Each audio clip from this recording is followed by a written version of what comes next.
Yeah, plenty of news to talk about, but let's zero in on what's happening with Payne Haas. Now, Payne Haas is set to reject the Broncos deal. His manager, Ahmed Merry, has confirmed that no deal is done with the Broncos and stressed that the parties are still in dialogue for a contract extension. This comes after coach Kevy Walter said on Sunday that a new deal was imminent. Ahmed Merry said in a statement, "This week is a 100-game milestone for Payne. His family and friends. Talk of other issues only distracts from this milestone achievement and Brisbane's run to the finals." Payne Haas also said this afternoon in the Courier Mail, "I'm in dialogue with the Broncos and we'll figure it out. I've got a good relationship with the Broncos and Kevy. We both know where we're at and understand what we want." Haas also confirmed he's receiving contract advice from Sonny Bill Williams. Do we think Haas will stay with the Broncos beyond 2024 missile? This is what I think, Joel. Really? Oh, yeah. Do you? No, Come I know to you're a fan. Bankstown. Come to Bankstown, Payne. Look, I think there are elements of Payne Haas's life that will fit in really nicely in that part of Sydney. Yep. He's a Muslim guy. He's friends with Sonny Bill. He will be a role model for that community here in Sydney. Yes. Something that's probably been lacking in the NRL side since Haslam retired. Yeah, that's a good point. I just think it'd be a perfect fit for him. Do they have the cap space? Well, look, Luke Thompson, that frees up a bit. Pengai Jr., what's going to happen with him? And then the salary cap raises next year anyway, so there's plenty of wriggle room. So it seems like a game in two for me. I know the Tigers are in there, I know the Dragons are in there, but can they offer the same opportunities that the Bulldogs can? Very, very interesting. Corey Parker, here's what he had to say about Payne Haas, and could it derail the Broncos season? You've got to remember, at Suncorp Stadium, the fans booed Payne Haas when he said he wanted wanted to release otherwise $1 million, otherwise a release. What's this going to look like now? I mean, because and it has the potential, because the media, as you know, continually rolls on, has the potential to potentially derail their season if it turns bad or sour or whatever reason. When the management now comes out and rejects the offer that has been put forward to him after an extension and an upgrade, so much so he'll be the highest ever paid player in the Broncos' history. Doesn't look good at all. Okay, this is going to build. Kevy Walter's the coach. He was on NRL 360. He had this to say. He wants premierships. He wants to play at a successful club. Well, I feel like we're providing that for him right now. He's the best prop in the game, and it has been for the past couple of years. We love having him in the club, and we'd like to. And I'd expect that we could come up with a package for Payne that keeps him certainly happy financially, but also, and the most important thing, is happy on the field where he's playing some terrific football. And again, on Saturday afternoon, we saw his value in different stages in the game. So yeah, he's one we're looking certainly at keeping, and our guys are going really hard at work to make sure that happens. All righty, he's going to go close to win the Dally M as well, Payne Haas. He's going to be right there. Sean Johnson will be there. Nico Hines will be there. Harry Grant, I think, will be pretty close there. Maybe Cody Walker with a late flourish, maybe with a late flourish from Callum Ponga. But back to Payne Haas, and there's no disputing. I don't think anyone would dispute he's the best front rower in the game. We all agree with that? Yep. Is he the best player in the game? Nope. No. What do you forecast him? So whoever wins his signature, the contract looks like what missile? Brisbane, I think $1 million. I think if he comes to Sydney, he'll get 1.2. Right. Okay. So my spies tell me it's going to be a 1.3 number. Right. That's which is fair enough. What you said. Now, what I want to talk about, and this is just derailing a little bit, but it does tie in. So running backs and I have spoken about this briefly, running backs in the NFL, their shares have plummeted because what they've worked out there is the role is so physical. Yeah. So it's very hard to maintain it. So, for example, the kickers have the longest average career. This is not the top flight players. This is amongst a lot. Yep. Punt kickers, goal kickers, 5 years. That's the average. Clearly the top flight's much more than that. The quarterback's just under that 4.5, but the position that has the lowest average lifespan in the NFL is the running backs, 2.5 years. It's so brutal. They churn them out, right? Because it's so reliant on being physical. Now, where I get to here, Le'Veon Bell was a player who, he was setting all records. gets to 2018, they have a thing called the franchise tag. So what a club can do is instead of you earning the maximum amount in the open money, they can franchise tag you and you get the average of the players in your position. Right. So Le'Veon Bell, who felt he deserved more, and he was actually influencing more than the quarterback apparently at the time, he said, no, that's not right. I don't want to take 10 million. I should be worth 18, 20 million, whatever the case may be. And numbers probably supported it. Yep. But numbers also supported that the science is that, yeah, you're doing that now, but history says you can't keep doing that. It just doesn't stack up. So that's the trend at the moment in the NFL. And there's a fellow called Saquon Barkley who's starting to do the same thing. Okay. What happened with this Le'Veon Bell, he actually sat out a year. Instead of signing the franchise tag, he sat out a whole year, the 2018 season, didn't play. So then he signs a 4-year deal for 50-something million for the Jets. Again, there's always a club not so smart who's going to take it up. Yeah. So his current club, which I think was the Steelers, perhaps. Yeah, he was at the Steelers. He was at the Steelers. So they could see the writing on the wall. They said no. Now, where I'm going with this is I'm not at all suggesting this is going to happen to Payne Haas, but I went through Jason Taumalolo's career, and what a career it has been.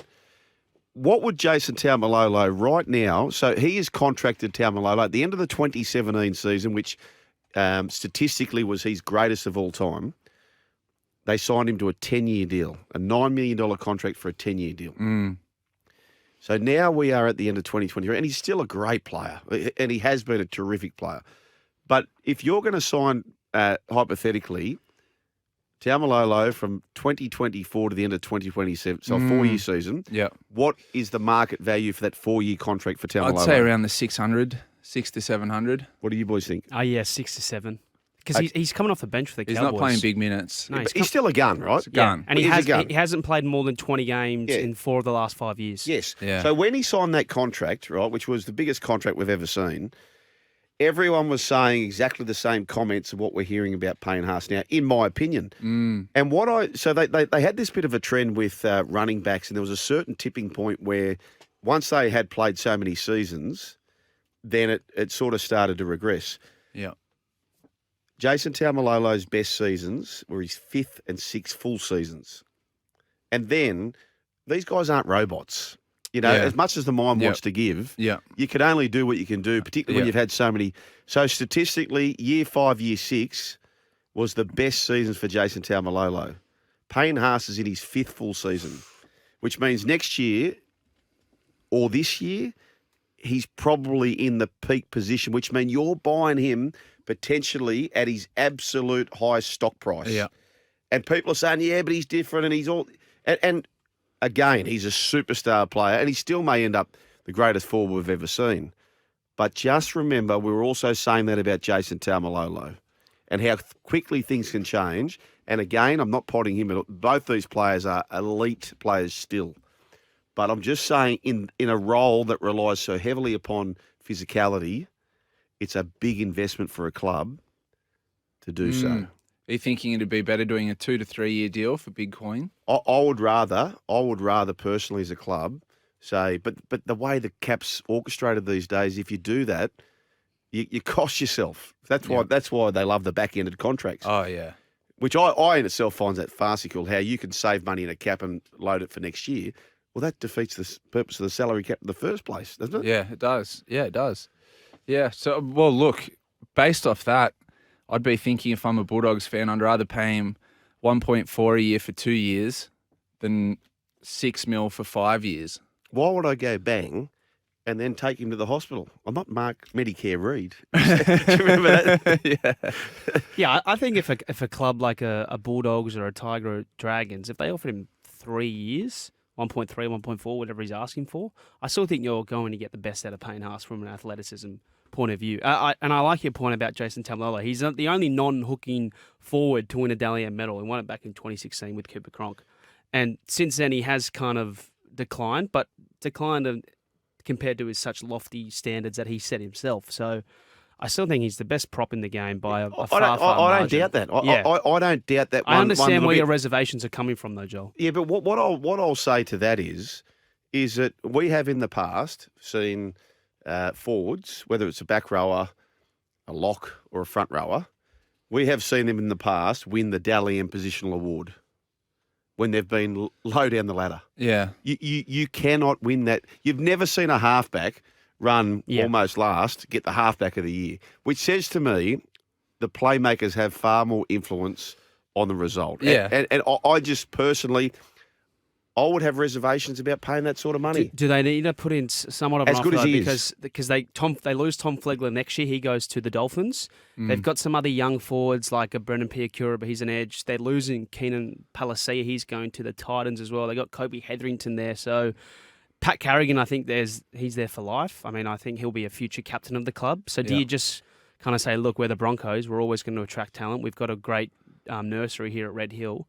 So do you just... do you think you're able to lose him then? Yeah, they have to have a cap on what they can pay him because they've got so many other players that are going to be coming off contract demanding And they've got Walsh. huge They've money. got Walsh ascending. They've got Mann ascending. They've got Cobbo ascending, who may want to play They fullback in had the Carrigan future. in that rich list they did. Carrigan was on $550 or something. Carrigan was on nothing, peanuts. His next contract, he's $1 million player every day of the week. And- so they can't afford to pay Payne more than $1 million and keep the rest of that squad. And I'll guarantee you this: the Melbourne Storm, who have shown how to run a business, they won't sign Payne Haas.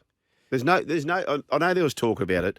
There is no way in the world Melbourne Storm will turn up. It would break everything they've done to this point. Yeah. They will not sign a front rower for that sort of money. No way in the world. They need someone like a Payne Haas. They're missing that other forward along with Nelson to add a bit of starch in their forward pack. Okay, well, if it's 1.3, you could get Xavier Willison, Yep. Brendan Piakura, I agree. and change for that. Yeah. Tell me that's not a point. better business strategy. Good point. But someone is going to do it. Someone's going to do it. And you know what?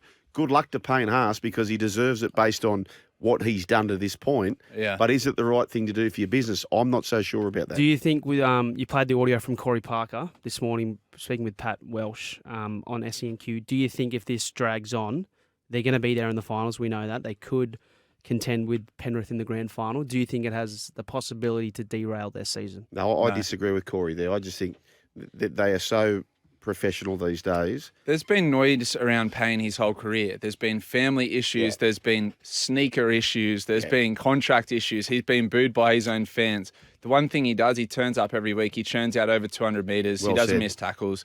He's a consummate professional. Yeah, well said, Missile. 1300 01 1170, the run home with Joel and the Missile. All thanks to Hyundai.